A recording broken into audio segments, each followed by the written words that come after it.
Queen Elizabeth II Biography.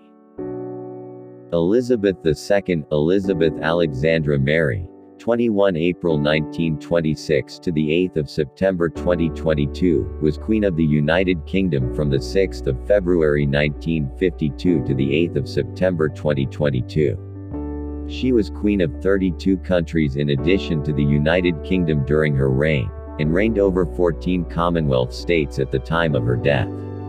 Her reign of 70 years and 214 days is the longest in the history of the British monarchy and is the longest-serving female head of state in history.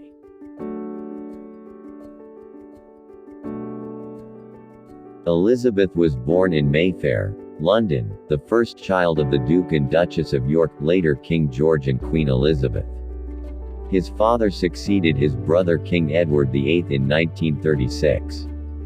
And from that time Elizabeth was the heir to the throne. She was educated privately at home and began public service during World War II, serving in the Auxiliary Territorial Service, the women's division of the British Army. In 1947 she married Philip, Duke of Edinburgh, a former Prince of Greece and Denmark.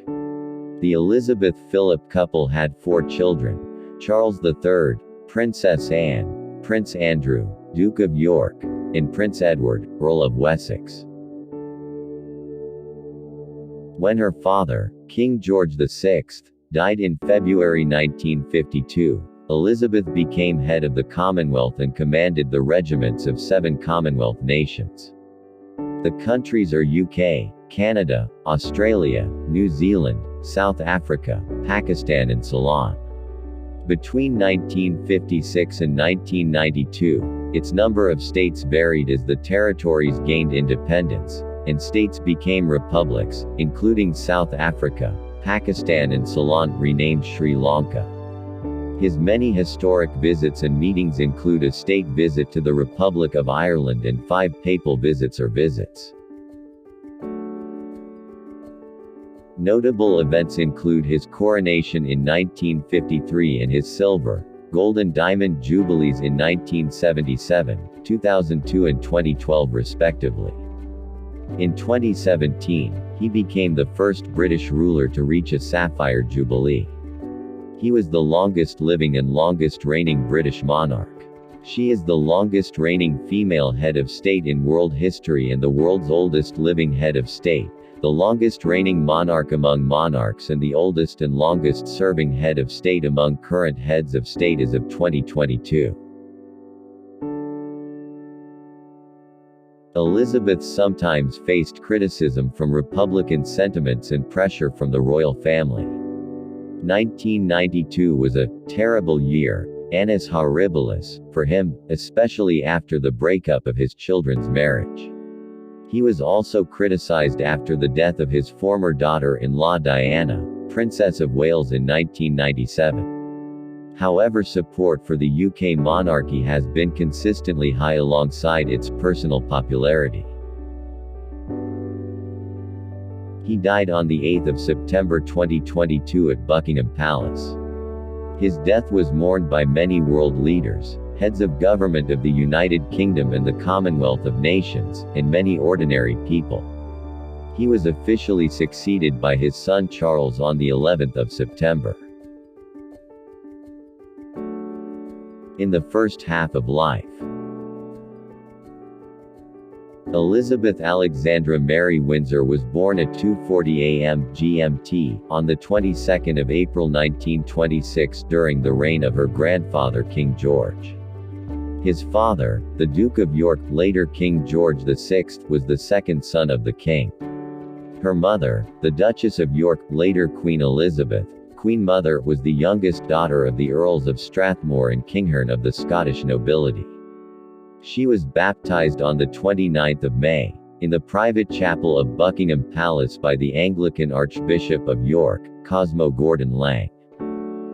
She was named Elizabeth after her mother.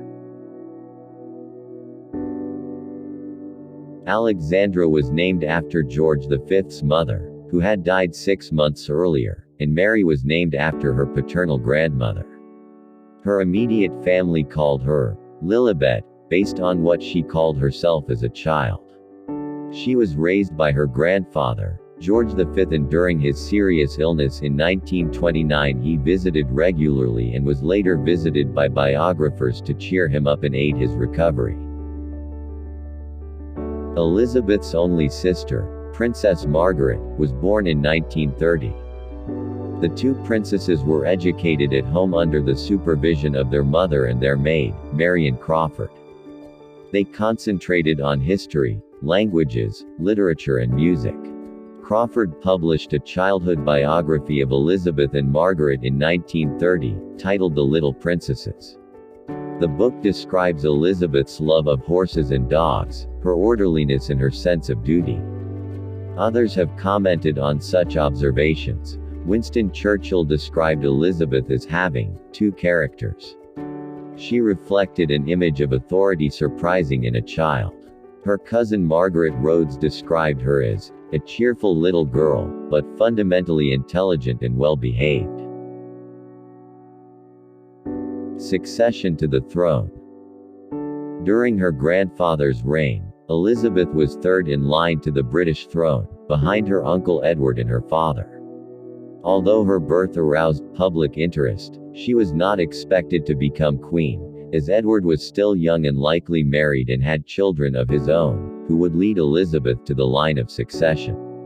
When her grandfather died in 1936 and when his uncle Edward VIII ascended the throne, he became second in line to the throne after his father. Later that year, Edward left Edward after his proposed marriage to divorced socialite Wallis Simpson, creating a constitutional crisis. As a result, Elizabeth's father became king, and she became heir presumptive. If his parents had a subsequent son, he would inherit and be placed above him in the line of succession, which was determined by the then first male preference. Elizabeth received private tuition in constitutional history from Eton College Vice Provost Henry Martin and learned French from a succession of native-speaking housewives. The Girl Guides organization, the first Buckingham Palace organization, was formed specifically so that she could socialize with girls her own age. She later enlisted as a Sea Ranger.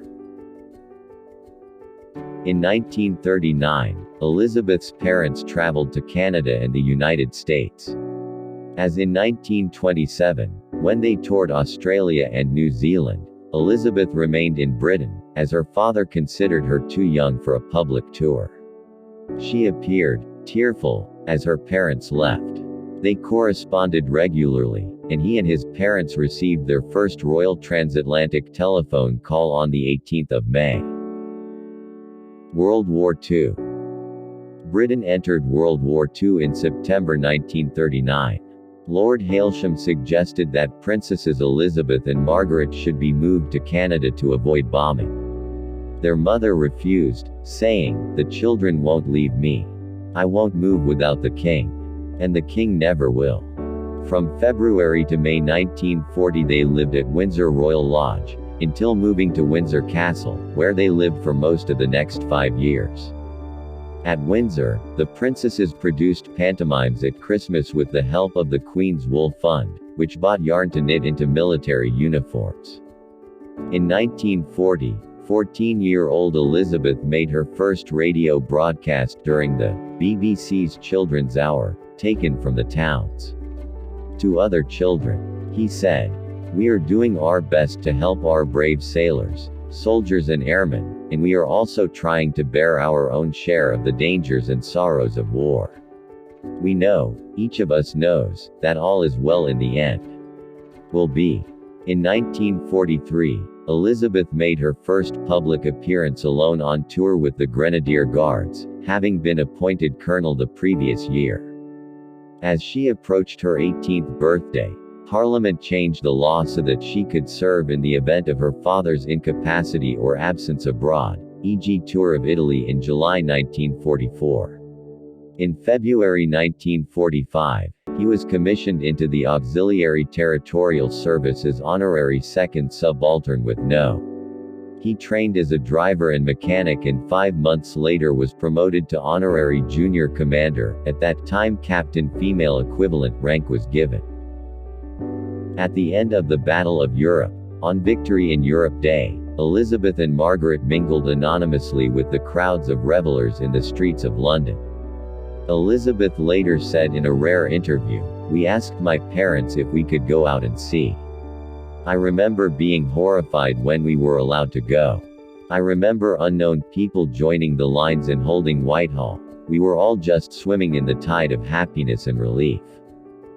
During the war, plans were made to overcome Welsh nationalism by associating Elizabeth more closely with Wales. Welsh politicians suggested that she be made Princess of Wales on her 18th birthday. The Home Secretary, Herbert Morrison, supported the idea, but the king rejected it, as he felt that such a title was only for the wife of the Prince of Wales and that the Prince of Wales was always the heir. Joined the birds. Princess Elizabeth went on her first foreign trip with her parents to South Africa in 1947.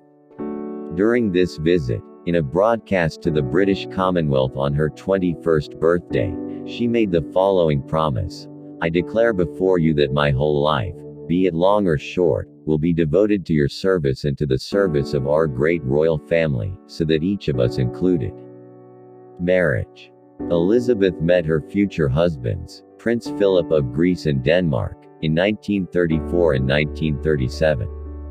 After another meeting at the Royal Naval College in Dartmouth in July 1939, Elizabeth, although she was only 13 at the time, declared that she was in love with Philip. Reed and they began exchanging letters. She was 21 when their engagement was officially announced on the 9th of July 1947. The engagement was controversial, as Philip had no financial standing.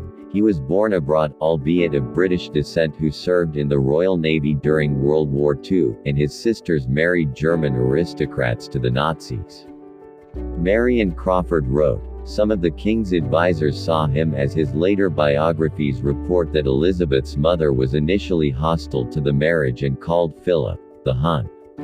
Later, however, Queen Mary told biographer Tim Heald that Philip was an English gentleman. Before the wedding, Philip renounced his Greek and Danish surnames, officially converted from Greek Orthodoxy to Anglicanism, and took the title Lieutenant Philip Mountbatten, taking his mother's British family name. Just before the wedding, he was created Duke of Edinburgh and given the title Royal Highness. Elizabeth and Philip were married on the 20th of November 1947 at Westminster Abbey. They received 2,500 wedding gifts from around the world. Britain had not yet fully recovered from the devastation of the war, so Elizabeth needed ration coupons to buy materials for her gown, which was designed by Norman Hartnell. In post-war Britain, Philip's 3 surviving sisters being invited to a wedding was not acceptable at all. The former king, Edward VIII, Duke of Windsor, was also not invited to the wedding. On November 14, 1948, Elizabeth gave birth to her first child, Prince Charles. A month earlier, the king issued letters allowing Elizabeth's children to use the titles of prince or princess, which they would not otherwise have since their fathers were no longer princes. A second child, Princess Anne, was born in 1950. After their marriage, the couple lived on Windlesham Moor near Windsor Castle until July 1949, when they resided at Clarence House in London. At various times between 1949 and 1951, the Duke of Edinburgh was employed as a Royal Navy officer serving in the British Crown colony of Malta. He and Elizabeth once stayed for several months at Villa Gardimengia in Malta, the rented home of Philip's uncle, Lord Mountbatten, in the town of Gardaramania. Their children remained in Britain. Acquisition and coronation. During 1951, George VI's health deteriorated and Elizabeth often worked for him at public events. When he visited Canada in October 1951 and visited President Harry S. Truman in Washington, D.C., his personal secretary, Martin Charteris, carried a draft of King's obituary when he died during the visit. In early 1952, Elizabeth and Philip left Kenya for a tour of Australia and New Zealand. In February 1952, they returned to Sagana Lodge, his Kenyan home, after spending the night at the Trentops Hotel, to learn of the king's death. Philip breaks the news to the new queen. Martin Charteris asked him to choose a regular name. She, of course, chose to remain named Elizabeth. Thus she was called Elizabeth II, which upset many Scots in Scotland as she was the first Elizabeth to reign in Scotland. She was proclaimed queen throughout her kingdom, and the royal party quickly moved to the United Kingdom. Returned. She and the Duke of Edinburgh moved into Buckingham Palace. After Elizabeth's accession, it seemed likely that the royal house would bear the name Duke of Edinburgh, following the custom of a wife taking her husband's title upon marriage. The Duke's uncle, Lord Mountbatten, favored the name House of Mountbatten. Philip suggested the House of Edinburgh for his dual title. British Prime Minister Winston Churchill and Elizabeth's grandmother Queen Mary favored retaining the House of Windsor, and so on the 9th of April 1952, Elizabeth issued a proclamation that the royal house name would remain Windsor. The Duke complained, "I am the only person in the country who has not been allowed to name his own children." The title Mountbatten Windsor was adopted for. In preparation for the coronation, Princess Margaret told her sister that she wanted to divorce Peter Townsend. He was older than Margaret, having 2 sons from a previous marriage. The Queen asked them to wait a year. In the words of Charteris, the Queen was naturally sympathetic to the princess, but I think she hoped that, in time, the matter would be settled. Elder politicians were against it, and the Church of England did not allow remarriage after divorce. Margaret was expected to renounce her right to inheritance if she contracted a civil marriage. Margaret decided to abandon her plans with Townsend. Despite Queen Mary's death on the 24th of March, the coronation on the 2nd of June 1953 went ahead as planned, as Mary had wished before her death. The ceremony was televised for the first time at Westminster Abbey, except for the investiture and interlude, along with the floral symbols of the Commonwealth countries. Elizabeth's coronation gown was embroidered under her direction. Financial status. Elizabeth's personal finances have been subject to speculation for many years. In 1971, his former private secretary and director of his bank, Coots Jock Colville, estimated his wealth at $2 million, about $28 million in 2019. In 2002, he inherited an estimated $70 million fortune from his mother. The Sunday Times Rich List 2020 estimated his personal wealth at $350 million, making him the 372nd richest person in the United Kingdom. He topped the Sunday Times Rich List when it was launched in 1989, which was reported to be worth $5.2 billion, including state assets he did not personally own, estimated to be worth $13 billion today. 41 The Royal Collection, which includes thousands of historical artifacts and the British Crown jewels, is not privately owned but held in trust for the Queen, her official residences such as Buckingham Palace and Windsor Castle, and the Duchy of Lancaster, 472 in 2015. She owns properties worth millions of dollars. The Paradise Papers, leaked in 2013, showed that the Duchy of Lancaster had investments in 2 offshore tax havens, the Cayman Islands and Bermuda. Sandringham House and Balmoral Castle are privately owned by the Queen. The British Crown, the estate, worth $14.3 billion in 2012, is held in trust and cannot be sold or owned by him in his personal capacity. Thank you so much for watching the video. Subscribe now to our YouTube channel to get next videos. Be well and be healthy. Thank you.